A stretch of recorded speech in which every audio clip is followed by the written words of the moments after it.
सुप्रभात बच्चों। आज हम अध्याय 14 का अध्ययन करेंगे, जिसका शीर्षक है दो माताएं। इस पाठ के माध्यम से लेखिका ने मनुष्य और जीव जगत के संबंधों का वर्णन किया है। दोनों एक दूसरे के पूरक हैं।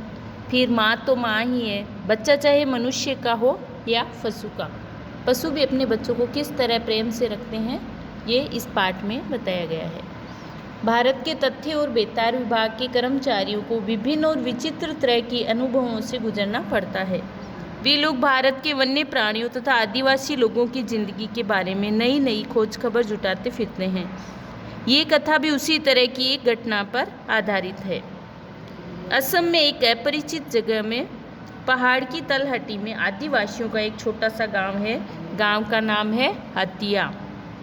हतिया गांव है, उसमें शीत ऋतु की विदाई पर एक उत्सव मनाया जाता है। उनका ये विचित्र उत्सव बिल्कुल अलग प्रकार का है। किस तरह से है? पहाड़ के नीचे रंगीन किस्म के पत्थर से बनी एक खाई है। उसी खाई के निकट लकड़ी का सुंदर मंदिर है।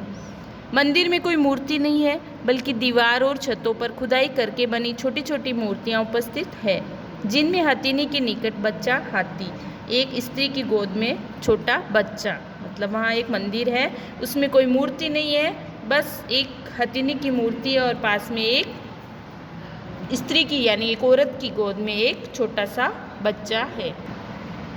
पूजा जैसी कोई बात नहीं है, बल्कि कतारों में माताएं, लड़कियां, लड़के, बूढ़े सभी दूध से बने घड़े, डालियों में फल, केले के गुच्छे, मिट्टी की कुप्पियों में मधु ले लेकर हाजिर हो रहे थे। बाद में घंटे की ध्वनि पर गाते बजाते उस सारी सामग्री को घने जंगल में रख दिया गया। लौटकर लोग गाने बजाने, नृत्य आदि में व्यस्त हो गए। मतलब जो सारी सामग्री लाते थे वो घने जंगल में रख देते थे। खुद ने खाए तो न खाए, पर बाहर के लोग भी तो हैं। मतलब तथ्य शोधक विभाग के जो कर्मचारी है उनको दुख हुआ, इतनी अच्छी सामग्री को जंगल में फेंक दिया जाता है। खुद तो नहीं खाए, लेकिन दूसरों को तो खिलाना चाहिए। एक आदिवासी लड़के ने शर्म से चीटकर कहा, छी छी, ऐसी बात करना भी पाप है। इन सब चीज़ों को तो हाथियों के लिए दिया गया, वे सब ही खाएंगे। अच्छा, तो फिर सबको पता कैसे चलेगा? ये सब उनके लिए रखा गया है।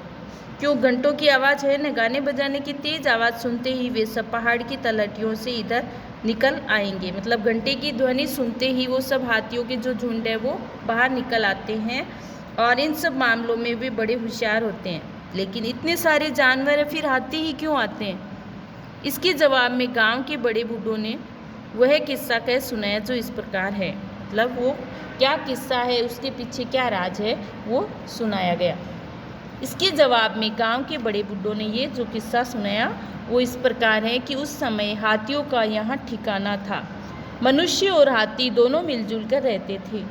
उसी समय की बात है, विदेशी सौदागर वहाँ आकर मोहरें देकर हाथी खरीद ले जाते थे। गांव की औरतें उन मोहरों को गले में डालकर सजने लगी थी। हाथी पकड़ने के लिए ज़मीन में मिट्टी खोदकर गड्ढा बनाया जाता था, घास फूस से ढक दिया जाता था।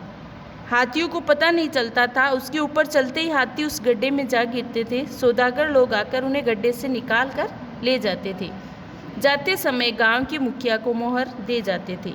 इस झुंड से दूसरे हाथी दोबारा उस जंगल में दिखाई नहीं पड़ते थे, क्योंकि हाथियों को गांव के लोगों पर भरोसा नहीं था।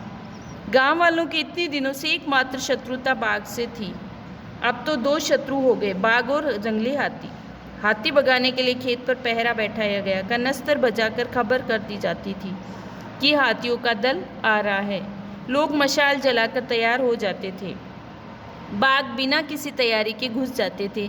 अंधेरे में चुपचाप जंगली झाड़ियों के बीच लुक छिप कर उन्हें कोई रोक नहीं सकता था। एक दिन की बात है, जाड़े के अंतिम दिनों में घर के दरवाजे खिड़कियां खोलकर लोग बसंत के स्वागत के लिए बाहर निकल गए थे। ऐसे में अचानक ढोल कनस्तर की आवाज़ गूंज उठी थी। लोगों को सचेत कर दिया गया कि हाथियों के दल दिखाई पड़े हैं। जहाँ कहीं भी औरत आदमी थे, सभी उस तरफ दौड़े हाथियों का सामना करने, नहीं तो इस बार की सारी फसल नष्ट हो जाती। मौका देखकर एक बाघ वहां आया और मुखिया के 5 महीने के बच्चे को कपड़े समेत उठाकर ले गया।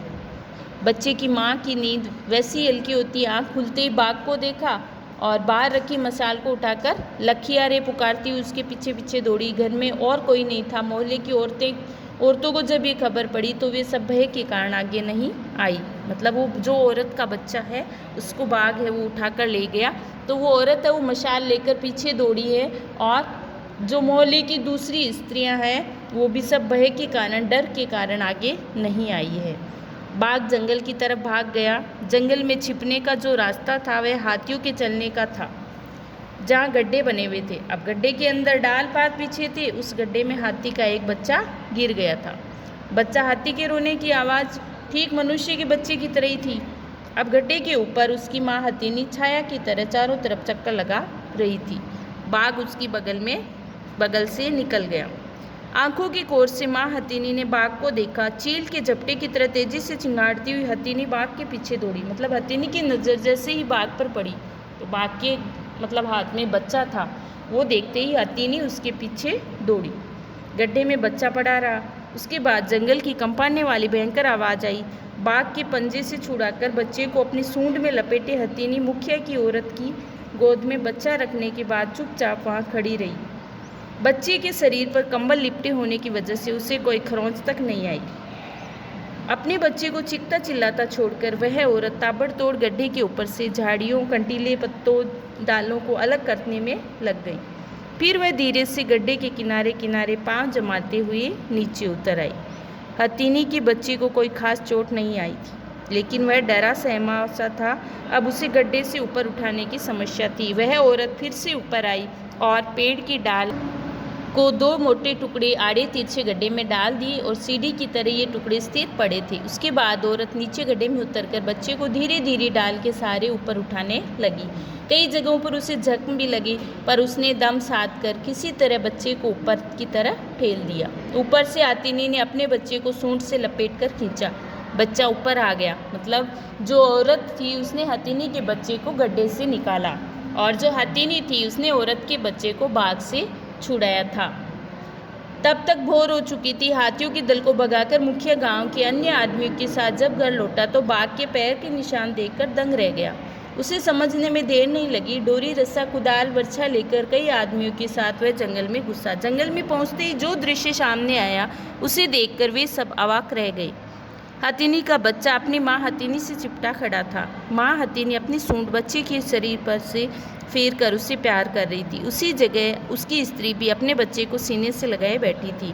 हाथ के औजार, रस्सी आदि सब फेंक कर गाँव के लोगों ने हाथ जोड़कर झुककर जंगल के देवता को प्रणाम किया। मुखिया की पत्नी बच्चे को गोद में लेकर खड़ी हुई। हथीनी अपने बच्चे के साथ जंगल की तरफ चली गई। मुखिया ने उसी समय सभी गड्ढों को भर देने का आदेश दिया। सौदागरों को हमेशा के लिए गांव से भगा दिया गया। तब से फिर कभी इसी तरह किसी ने हाथी पकड़ने की कोशिश नहीं की। तभी से प्रत्येक साल जाड़े के दिनों में खेत में फसल पकने पर हाथियों को नैवेद्य दिया जाता है, और ये गाँव वासियों का अपना तरीका है धन्यवाद कहने का। मगर मतलब कि पहले हाथियों को भगाते थे, लेकिन अब जब से बच्चे की रक्षा की हथीनी ने, तब से हाथियों को पूजा जाता है और भगाया नहीं जाता है। उनको धन्यवाद के स्वरूप में ये एक त्यौहार मनाया जाता है। तो ये कहानी आप वापस पढ़ना और याद करना। धन्यवाद।